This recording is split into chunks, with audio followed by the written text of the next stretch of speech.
Alright, so I'm going to teach you how I 3D print Elden Ring armor. Now this armor is pretty cool. I want to print this, so I'm going to teach you how. Now this is the Solitude set. You get it in the DLC. In this cemetery here. Kill the dude. It's pretty easy. Now I'm going to close this. Alright, so first thing that you need to do is extract the game files. To do that, you have to use an unpacker. What I'm using is UXM Selective Unpack. You open that up, select the game files, and then it does its thing. Then it gives you this right here. All of these right here.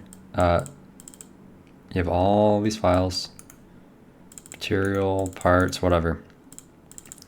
Now, after you do this, you then have to convert this file into a file that can be opened, because these just can't be opened properly. To do that, you have to come over here. Let me open up a new window. You have these, all these things right here. You have Yabber. You open up Yabber, come over here, you find what you want to open. So like these right here, characters and that kind of stuff. You copy it into this folder, and then you can drag and drop it onto Yabber. After you do that, it will make a file, and then it'll look like this right here. And then after you open all of these files, there's a bunch of them, you'll get, you'll get right here, the flavor file.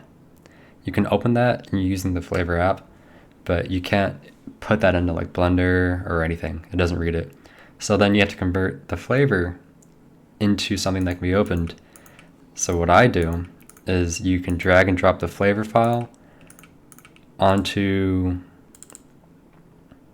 this right here, this Bloodborne model application. I don't actually know how it works, but you just drag and drop it, and then it creates new files.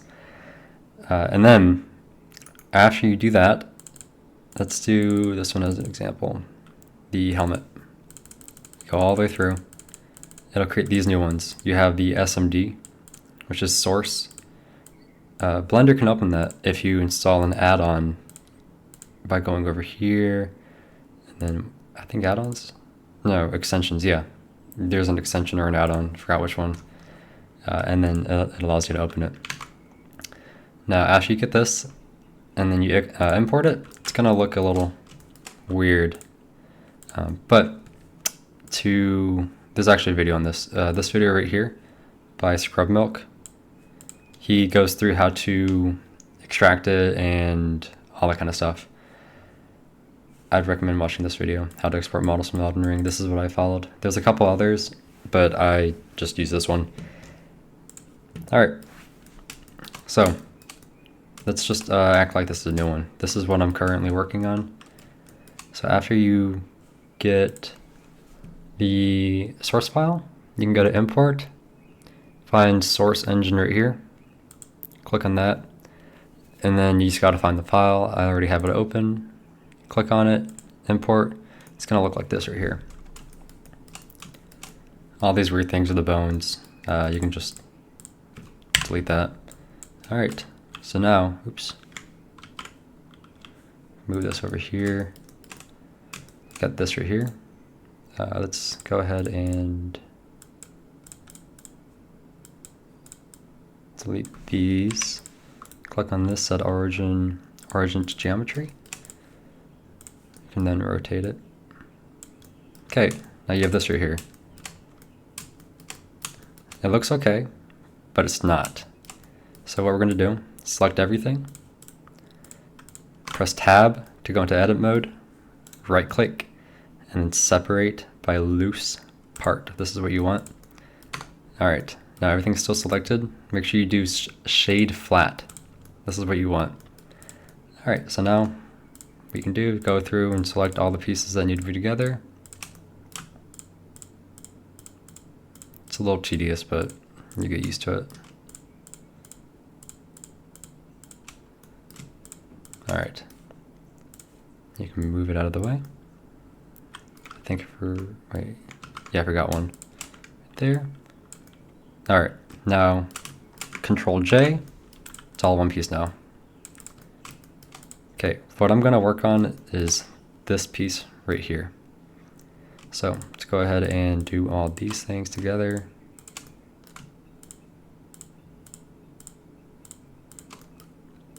Move it out of the way. Okay, Control J. Now, models and games, they're all one-dimensional. They don't have thickness. They look like they do, but it's just tricks and stuff that they use. For this piece here in particular, if you notice, it has the initial layer and then comes back up and wraps back around. That's because this piece is actually sunken in. It's not connected directly to the peak. So the problem that that creates is if you come over here, you add a modifier and then use the solidify modifier, it's gonna look really stupid. The overhang is trying to extrude it past the actual like thing. It just looks really bad. To fix that, what you have to do is press tab. You can go up here. You have these three here. This is vertices, this is edges, and then this is faces. Go to the faces, and then just come over here and select all of these overhangs. All of them. Okay, even these, all these top ones.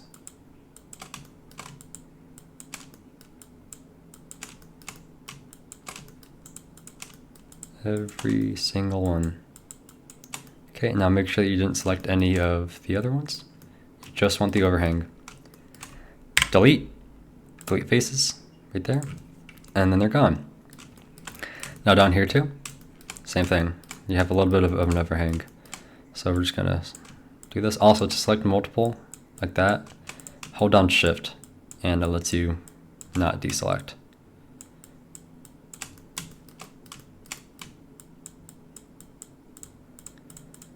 Okay, going through.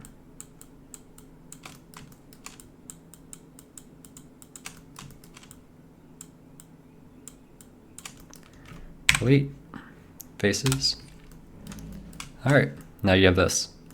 It's completely two-dimensional. Now you don't really have to worry about these. They're going to be just fine. Okay. Now there's two modifiers that you have to use. You have the subdivision and then solidify. I would do subdivision first. I'll show you why. If you do solidify first and then you do the thickness that you want, let's say 1/2 centimeter. This is approximately 1/2 centimeter. And then let's say you apply it. Okay, and then you come over here, subdivision. It's thinner. It's not actually the thickness that you want. Now that could be fine. Only difference it really makes is these edges are rounded automatically. But if you come over here and then you do subdivision first, that's not right. Yeah, hold on. You do subdivision first. Let's do 3. Oops. Yeah, that's what you want. Get out of tab, apply, and then do solidify. It will actually be what you want. But the edges aren't rounded, but it stays natural to its shape. And it's got everything. It's got thickness. This is actually like printable. These pieces here, they might cause issues in the software. It shouldn't though. But after you do this here, okay, make sure it's the correct size. So not scale. I'm gonna come to measure, hold down Control. That lets you place the measure on a surface. Go from here to there. It's 14 centimeters. That's too small for my head. So what you just do is press S and you can just scale it upwards and then remeasure it. I'm not going to worry about all that right now. I've already done it over there. And then after you do this here, go to File, Export, STL. This is what you want to use. You'll have this open. Okay, then if you want, you can put on selection only.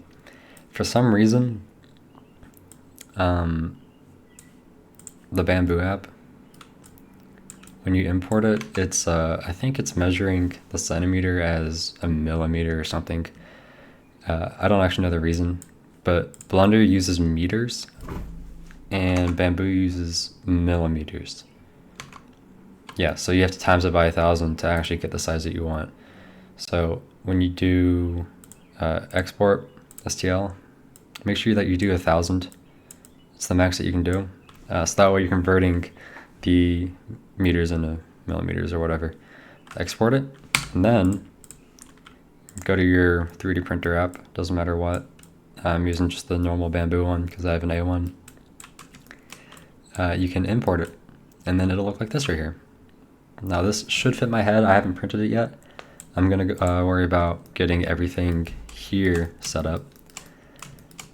It's a lot of little pieces, but it'll look really cool when it's done. After you get it imported, go ahead and make sure that everything looks good. And click preview, let it do its thing. Almost there.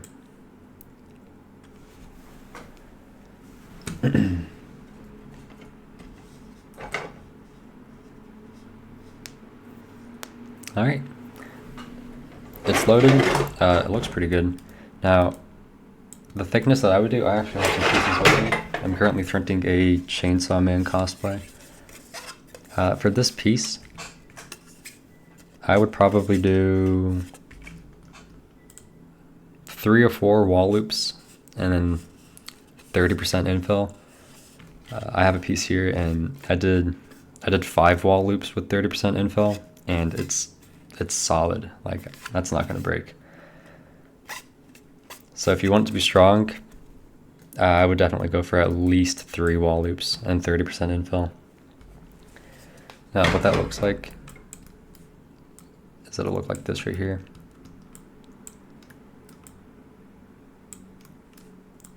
And this piece actually barely has any supports. You can figure out ways to make it better, but for a piece like this right here, this needs to go on top. It slots in like this right here. So what you have to do is figure out a way to slot them together, so that way it's not misaligned and will actually fit together. So it's a lot of like little bits of process that's going to need to be done before it's actually good, or before it's even printable. But if you just want to print something really, really fast, yeah, you can just do what I did there. Now, to find armor that you want to use to print, to import into Blender or whatever you want to use, there's a couple ways. Well, actually, there's one way. If you come here, you have the item IDs and names. It's on nexusmods.com. It's got everything. Every piece of armor, every weapon, every enemy, even the hair. It's got everything. So those files that you extracted, here, got these, right? Character, material parts. Parts is like weapons and stuff. I think these are bosses and NPCs. What you want to do, let's say I want to find, let's just say a piece of armor. Let's find the Royal Knight helmet, okay? Cool armor set. I want to print it, make a cosplay. You're gonna look here. You have HD_M1740. HD is head, BD is body, AM is arm, LG is leg. This is just the number ID. Okay, so what you're gonna do, you come to the file, I go to parts, search, what was it, 1740, 1740, oops. 1740, find it right here. Now there's gonna be 8 you have the ones that have an underscore L. That's for low textures. You do not want to use this one. You only want to use the ones that do not have the L. It'll look way worse if you use the L one. So you find it. Now, I'll go through the process real quick, just that way you can see. I'm gonna go here. Got Yabber, right? Let's do the helmet. Head, HD. This is L. I don't want this one. Where is it? Right here. This top one, HD 1740. Let's go ahead and, where's the copy? Right there. And then paste it into here. Drag and drop it onto Yabber. It does its thing. Now we're looking for 1740. You gotta refresh it. 1740. Right there. Okay. I'm actually gonna rename this to 1740. I actually forgot what it was called. Royal Knight.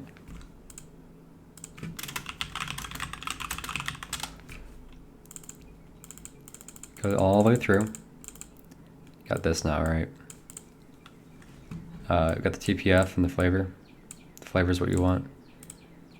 We're gonna go back to Elden Ring models, BB tools, flavor, drag and drop onto here. Does its thing. You got all these now, ASCII and SMD. You just gotta do the same exact thing. Import, source. Got right here, drag and drop right there, import. Boom, you got Loretta's helmet.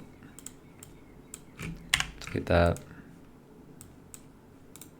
Set origin to geometry.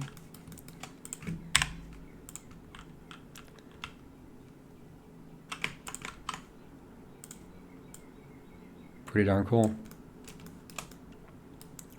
Make sure you always put shade flat. Alright, but that's the entire tutorial. It's really not that complicated. It took me forever to figure out. But like if you want weapons and stuff too, this is exactly how you do it. It's just weapons, you would need to put it into here and then crop up. So that way it fits onto a single print bed. Armor would need to be done the same way, like the chest plate here. That's not going to fit into one printer. You just got to chop it up in the actual slicer here. Don't do it in Blender, it's just harder. This makes it really, really easy. And then you just start printing it.